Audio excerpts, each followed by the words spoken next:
నమస్కారం. మీ లక్ష్యం ఏదైనా విజయం రెయిన్బో కెరియర్ అకాడమీతోనే సాధ్యం.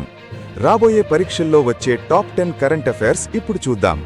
అంతకంటే ముందు ఫ్రీ పీడీఎఫ్ మెటీరియల్ మరియు ఎగ్జామ్ అప్డేట్స్ కోసం డిస్క్రిప్షన్లో ఉన్న మన వాట్సాప్ గ్రూప్ లింక్ క్లిక్ చేసి జాయిన్ అవ్వండి. మన ఛానల్ని ఇప్పుడే సబ్స్క్రైబ్ చేసుకోండి. ఇక క్లాస్ స్టార్ట్ చేద్దాం. 1. ప్రశ్న. RBI monetary policy committee MPC ఫిబ్రవరి 2026 సమావేశంలో రెపో రేటును 6.5% వద్దే ఎందుకు స్థిరంగా ఉంచింది? సమాధానం: ద్రవ్యోల్బణాన్ని 4% లక్ష్యానికి చేర్చడానికి. వివరణ: వరుసగా 11వ ఆర్బీఐ రేట్లను మార్చలేదు. ఆహార వస్తువుల ధరలు ఇంకా పూర్తిగా తగ్గకపోవడంతో ముందస్తు జాగ్రత్తగా ఈ నిర్ణయం తీసుకున్నారు. రెపో రేటు మారకపోతే బ్యాంకులు ఇచ్చే రుణాల వడ్డీ రేట్లు తగ్గవు. 2. ప్రశ్న.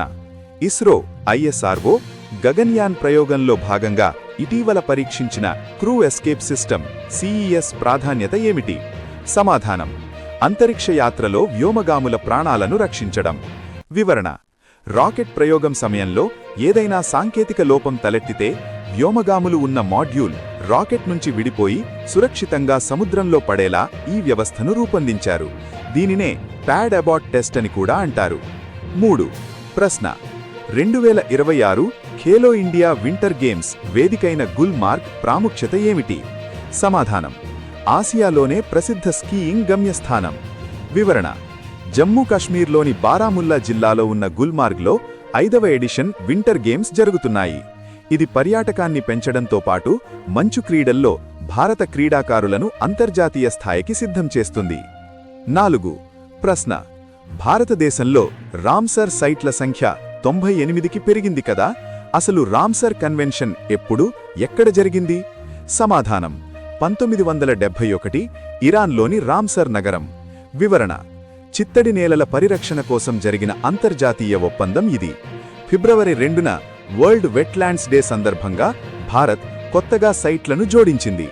చిత్తడి నేలలు భూమికి కిడ్నీలు వంటివి. 5. ప్రశ్న.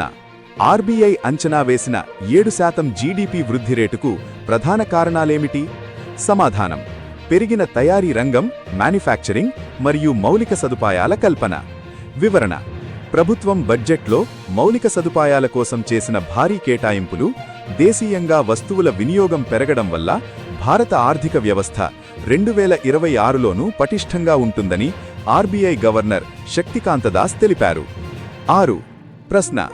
ఇటీవల వార్తల్లో నిలిచిన యూనిఫామ్ సివిల్ కోడ్ యూసీసీ రాజ్యాంగంలోని ఏ ఆర్టికల్లో ప్రస్తావించబడింది? సమాధానం: ఆర్టికల్ 44. వివరణ: ఉత్తరాఖండ్ రాష్ట్రం దీనిని అమలు చేసిన తొలి రాష్ట్రంగా నిలిచింది. దేశంలోని పౌరులందరికీ మతంతో సంబంధం లేకుండా వివాహం, వారసత్వం వంటి విషయాల్లో ఒకే చట్టం ఉండాలని ఇది చెప్తుంది.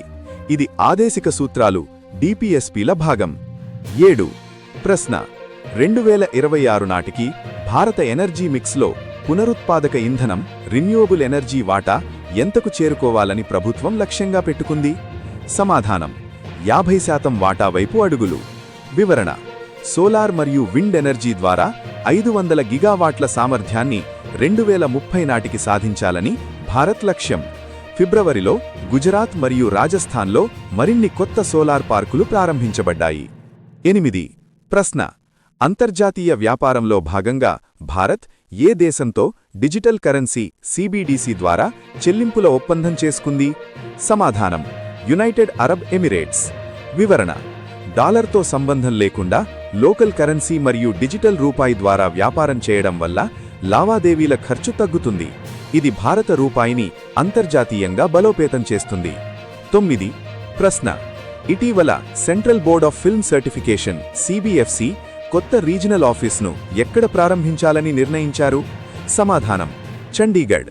వివరణ: పంజాబీ మరియు ఇతర ఉత్తరాడి భాషా చిత్రాల సర్టిఫికేషన్ ప్రక్రియను సులభం చేయడానికి సమాచార ప్రసార విభాగ మంత్రి ఈ నిర్ణయాన్ని ప్రకటించారు. 10. ప్రపంచంలోనే అతిపెద్ద మెగా సైన్స్ ప్రాజెక్ట్ అయిన ఎస్కేఏఓ స్క్వేర్ కిలోమీటర్ అబ్జర్వేటరీలో భారత్ పూర్తిస్థాయి సభ్యత్వం పొందింది. దీని ఉద్దేశం ఏమిటి? సమాధానం: విశ్వం ఆవిర్భావ రహస్యాలను కనుగొనడం.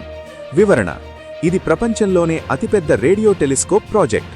ఆస్ట్రేలియా మరియు దక్షిణాఫ్రికాలో దీనిని ఏర్పాటు చేస్తున్నారు. దీనిలో చేరడం ద్వారా భారతీయ శాస్త్రవేత్తలకు అత్యాధునిక ఖగోళ పరిశోధనల్లో అవకాశం లభిస్తుంది.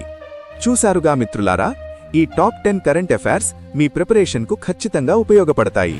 ఈ వీడియో మీకు నచ్చితే వెంటనే లైక్ చేసి మీ ఫ్రెండ్స్కు షేర్ చేయండి. మరిన్ని డైలీ అప్డేట్స్ కోసం ఇప్పుడే సబ్స్క్రైబ్ చేసి బెల్ ఐకాన్ ఆన్ చేసుకోండి. మర్చిపోకండి, ఫ్రీ పీడీఎఫ్ల కోసం డిస్క్రిప్షన్లో ఉన్న మన వాట్సాప్ గ్రూప్లో జాయిన్ అవ్వండి. రేపటి క్లాస్లో మళ్ళీ కలుద్దాం. విశ్రమించకండి, లక్ష్యం వైపు సాగిపోండి. జై హింద్.